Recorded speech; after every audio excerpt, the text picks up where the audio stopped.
Bonjour à tous. Alors aujourd'hui je vais vous parler donc de la nouvelle trotte que j'ai achetée. Pour ceux qui me suivent, c'est vrai que j'étais sur une Urban Glide. Je devais partir sur ma dernière vidéo, comme j'avais dit, sur une GT2 de Segway. Et en fait je me suis rabattu sur une V7 10+. Alors pourquoi j'ai pas pris la GT2? Parce qu'elle est vachement lourde. Elle est trop lourde, elle est très longue. C'est pas du tout pratique en ville, c'est dommage, c'est vraiment dommage parce qu'elle était bourrée de technologie cette trottinette. Alors j'ai fait un retour sur la V7 10+, maintenant que j'ai fait à peu près 300 km. Je vous avoue que passer d'une Urban à la V7 10+, ça n'a pas été facile, c'est incomparable, ça n'a rien à voir, c'est une autre conduite, la direction est complètement différente. Il m'a fallu faire à peu près 50 km avant vraiment de l'adopter. Donc maintenant j'ai fait 300 km avec, c'est un régal. Alors c'est un régal que ce soit sur la route et sur les chemins, surtout sur les chemins, parce qu'on a des amortisseurs qui sont vachement souples à l'arrière et qui sont réglables, et également à l'avant aussi, ils sont réglables. Un petit défaut, alors un défaut, c'est pas trop un défaut, mais c'est le guidon. Alors le guidon, c'est pas le guidon d'origine, pour ceux qui connaissent. J'ai dû le changer, d'une part parce que le guidon m'arrivait en dessous du nombril, donc c'est trop court. Moi je fais 1m85 pour à peu près 80 kg, enfin je suis mince mais je suis grand, donc il n'était pas du tout adapté. Donc je me suis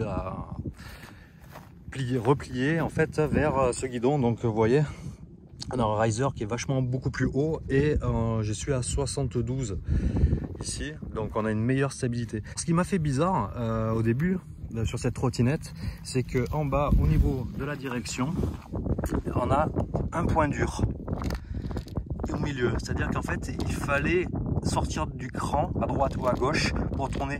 Alors au début j'aimais pas du tout ça, parce que par moment on est juste sur le cran quand on tourne et on se dit merde, si ça fait ça, on va se casser la figure. Mais en fait au final c'est un coup à prendre, voilà. Alors est-ce que c'est parce qu'elle était neuve? J'ai l'impression que le point dur il a un peu disparu, voilà. Mais on a toujours quand même un maintien au niveau de l'axe. Donc déjà ça c'est, je trouve que c'est pas mal quoi. Ça, c'est une sorte de petit vérin, voilà, mais sur roulement à billes. Elle est équipée de freins hydrauliques, d'une lumière à avant, mais bon c'est un peu light, hein, donc du coup j'ai mis ça là. Si vous avez suivi mes autres vidéos, que j'ai branché sur le bouton ici. Elle est pliable comme les autres. Bon, on voit qu'il y a quand même quelques sécurités. On a deux sécurités, une ici, une ici. C'est-à-dire que là, si ça se dévisse et que là, ça se décroche, là, il y a encore une goupille. Voilà. Et on peut rabattre hein, si on veut la transporter. Donc, il suffit de dévisser ici, de tirer là, de dégoupiller, de baisser le bras. Et là, ce qui est intelligent, c'est qu'ils ont mis un crochet. Donc, on peut s'en servir pour mettre des sacs, mais aussi pour accrocher en bas et pour pouvoir soulever la trottinette qui fait quand même 36 kg. Quoi dire d'autre? Elle est équipée de moteurs de 1400 watts, franchement c'est un régal. C'est un régal, ça fait une vitesse quand même de 80 km/h. Je l'ai pas mis, moi je l'ai bridé à 65% dans le P8, ce qui est largement suffisant pour moi, pour cette trottinette quoi. Voilà, donc ça fait à peu près 50 km/h. On a deux clignotants derrière, je vais montrer.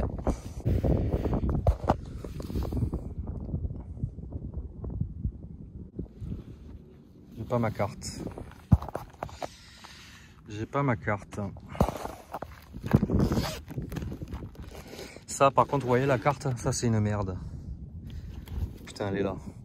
Ça je vais le désactiver. La carte, toi, je suis pas trop fan. Tu vois, je me suis fait peur là. J'ai cru que j'avais perdu la carte. Pour allumer la trottinette, on n'a pas le choix. On laisse appuyer en haut. Le display demande carte. Je colle la carte et là, elle est allumée. Vous voyez. Donc ça, je vais voir si je peux pas le désactiver, parce que ça me fait peur à chaque fois. Parce que là, vous voyez où je suis là. Là, imagine que je perds la carte. Eh ben, je suis mal. Je suis mal. Donc les clignotants. Alors pour les clignotants, ils les ont mis ici, donc dans la poignée. Si on veut changer les poignées, on va perdre les clignotants. Alors ce qu'il faudrait faire, regardez ma vidéo de ma lampe là. De celle-là, on a exactement le même petit bouton à l'intérieur. Donc ce qui voudrait dire en fait qu'on va récupérer les deux fils et on peut mettre des boutons comme ça, un à gauche et un à droite. Et comme ça on peut mettre n'importe quel poignet. Bon, ça on verra quand les poignets sont usés. Voilà. Si j'appuie, pendant 12 secondes, il reste allumé. ils ont fait ça à l'avant et à l'arrière. Voilà, pendant 12 secondes, ils vont clignoter. Les freins, quand on freine, pareil, ils vont s'éclairer en rouge et également à l'intérieur. Au niveau du deck, c'est dommage. Je l'aurais souhaité un peu plus large. Il me paraît un peu plus large sur l'Urban. Là, il fait quoi, 20 cm, ouais. Ensuite, ici, ça c'est un coup à prendre. J'aimais pas. Je me suis toujours posé la question pourquoi ils n'ont pas fait quelque chose de droit pour poser le pied. Soit, quand on accélère, on met le pied ici pour se caler et pouvoir partir. Et après, quand on roule, soit on le met là, soit on le met ici. Mais du coup, on se retrouve avec un pied cassé. Et ça, c'est pas très agréable. Là, ça serait peut-être à revoir. D'ailleurs, j'ai vu que sur la 11, il est droit. De très bons amortisseurs. Les amortisseurs arrière, regardez, je vais mettre le pied dessus. C'est vraiment... c'est très souple. Là, j'ai rajouté des autocollants réfléchissants pour la nuit. J'ai rajouté une petite veilleuse. Ça, c'est toujours comme sur toutes les trottinettes, il manque de l'éclairage. Donc là, c'est pareil, j'appuie en haut, vous voyez, sur mon petit bouton, je l'ai fixé en haut de l'amortisseur, ça risque rien. Et au moins comme ça, la nuit. Donc là, je vais voir, je vais peut-être le modifier, tiens, dans une prochaine vidéo, avec le feu stop, puisque les feux stop, ils sont à côté, là, ils sont ici. Donc j'ai regardé, on va pouvoir, je vais voir si je peux pas me faire quelque chose là, pour faire un feu stop. Voilà, ils ont mis des capuchons de protection, je comprends, parce que quand on voit la couleur des écrous, bon, c'est voilà, vaut mieux les cacher. Les pneus, alors je sais pas si vous vous rappelez, regardez les pneus, c'est exactement les mêmes que j'avais mis sur la Urban Glide.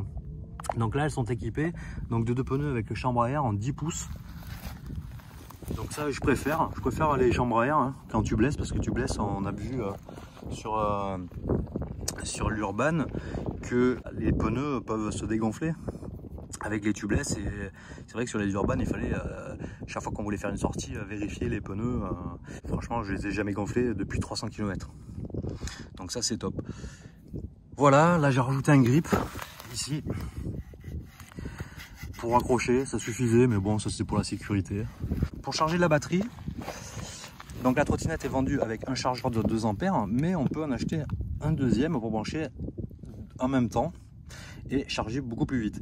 Alors ce que j'ai fait, c'est que j'ai commandé directement un chargeur en 5 ampères. Voilà. Du coup, l'autre trottinette, elle a 2 chargeurs, 2 ampères et 2 ampères, qui fera 4 ampères pour recharger l'autre. Je vais vous faire le tour des options. Ici, on a un mode sport et pour enclencher la roue avant. Ici, c'est le klaxon. Donc, quand la batterie est chargée, je laisse appuyer ici. Ici, il apparaît une petite icône de quoi je suis en mode sport. Et là, ça va prendre vraiment toute la puissance du contrôleur pendant 2 minutes. C'est une sécurité pour ne pas le faire cramer. Donc là, on va pouvoir pousser. Et ici, c'est pour enclencher donc la roue avant ou pas la roue avant. On a des réglages de nervosité de la roue avant. Donc ça, c'est super. Actuellement, je suis en 2, je crois. Non, en 3. Je suis passé en 4, mais même à 80 kg, la roue avant, elle dérape dans tous les sens. Donc, c'est pas très agréable. Donc, je suis resté en 3. Le klaxon, c'est un massacre. Écoutez ça. C'est de la merde. Faut dire ce que c'est. C'est quoi ce truc, quoi? Donc, du coup, j'en ai rajouté un autre, ici. Voilà, sinon, bah écoutez, j'en suis vraiment content. Elle est vraiment mix, cette trottinette. La prise en main est super, elle est vraiment bien. J'ai dû changer, comme je vous ai dit tout à l'heure, le guidon. Pourquoi? Parce que il y a un bateau qui passe aussi. C'est génial ça. On n'est pas bien dans le sud, sérieux. Oui, c'est vrai que j'ai pas précisé pour le guidon tout à l'heure. Bon, quand j'avais mon poignet ici, avec le guidon d'origine, ça faisait ça. J'étais trop... mon poignet il était cassé. Quand j'ai fait 30-40 km, j'avais mal, le lendemain j'avais mal au poignet. Non, pas pour ce que vous croyez. Hein. Ça y est, de suite. Donc du coup, c'est vrai que là, maintenant, par rapport à mes épaules et par rapport à la longueur de mes bras, franchement, c'est nickel. Le poignet n'est pas cassé. Donc c'est vrai que si vous investissez dans une V7, je pense que, enfin, vous verrez, mais il y a des grandes chances qu'il faut changer le guidon. Voilà, on a fait le tour de cette trottinette magnifique. Je vous le recommande vivement. Alors c'est vrai que le prix, il n'est pas donné. Il y a plusieurs gammes de batteries. Il y a la 20 ampères, 25 et 28. Honnêtement, prenez pas la 20. pas l'intérêt de la 20. Tentez plutôt la 25. La 25, on arrive à faire, même avec mon poids, à peu près 50 km. Alors ils disent entre 100, à peu près 100 km, mais 100 km ouais, à 10 à l'heure, quoi. Et avec une roue motrice. Là, en forçant, on arrive à 25, 50, ouais, 50 km en faisant le con avec, quoi. Voilà.